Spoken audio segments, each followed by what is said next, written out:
మేము ఆనవాయితీగా ప్రతి సంవత్సరం అన్ని గ్రామంలో ఉన్నటువంటి అన్ని దేవతలకు మరియు దేవుళ్ళకు కలిపి పండుగ చేసుకుంటాం. దాని గురించే ఊళ్ళో ఉన్నటువంటి గ్రామ సంఘాల పెద్దలు మరియు యూడీసీ కమిటీ మరియు ఇతర యువత అందరం కలిసి పైన ఏమేం చేయాలి, ఎట్లా చేయాలి పండుగ దాని గురించి డిస్కస్ చేయడం జరిగింది. చాలా మేము దానికి తగిన నిర్ణయం తీసుకున్నాం. అయితే నేను వచ్చింది మాత్రం అంటే మేము ప్రస్తుతం మా స్థిర నివాసం మొదలుపెట్టినప్పటికీ ప్రస్తుతం ఉద్యోగరీత్యా వ్యాపార రీత్యా మేము బయట ఉంటున్నాం. అయితే నేను వచ్చింది మాత్రం యాక్చువల్గా సెక్రటరీని కలిసి ఈ గత 5 సంవత్సరాలలో మా ఊరికి ఎన్ని ఫండ్స్ వచ్చినాయి, చేసినటువంటి పని అంచనా విలువెంత, చెల్లింపులు ఎన్ని అయినాయి, ఓకేనా, తర్వాత ఈ గ్రామ పంచాయతీలో ఉన్నటువంటి నిధుల వివరాలన్నీ మరియు ఖర్చుల వివరాలన్నీ, దానికి సంబంధించినటువంటి ఒక income and expenditure structure and fund distributed and కాంట్రాక్టర్స్కి ఎంత పేమెంట్ అయింది, చేసినటువంటి ఎక్కడెక్కడ పనులు చేసారు అనేటువంటి వివరాల కోసం నేను ఆర్టీఐ ఇద్దామని వచ్చిన. బట్ సెక్రటరేట్ అండ్ సెక్రటరీ గారు అవైలబుల్ లేరని చెప్పడం జరిగింది, లీవ్లో ఉన్నారని చెప్పడం జరిగింది. సో రిజిస్టర్ పోస్ట్ చేస్తాను అనుకుంటున్నాను.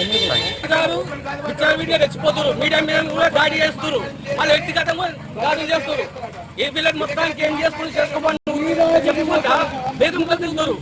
అంటే వాళ్ళ వ్యక్తిగత దాడులు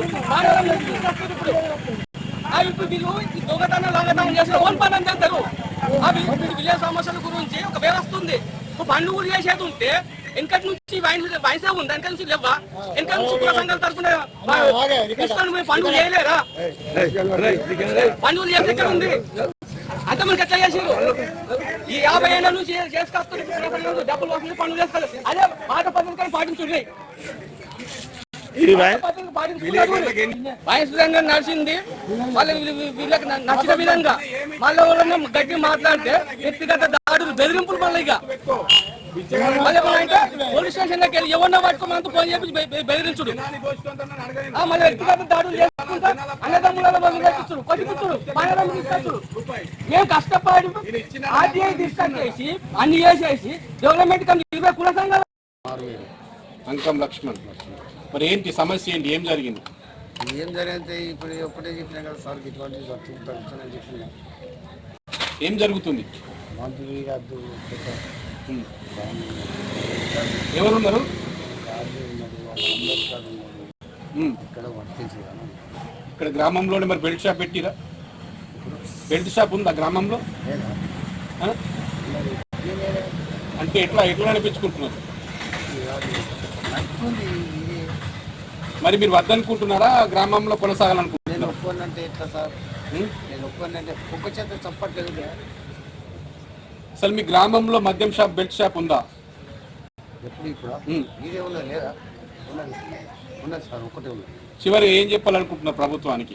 నేనేంటో చెప్పాలి ఏం చెప్పాలి సార్, అది దూరం పాటిస్తే మంచిది.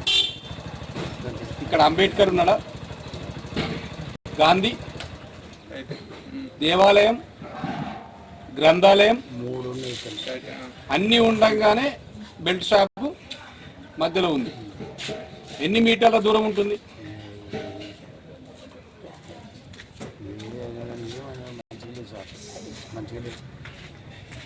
దూరం పాటించాలి. నడిపించుకునే ఇష్టం ఉంటుంది. బండి సాటుకు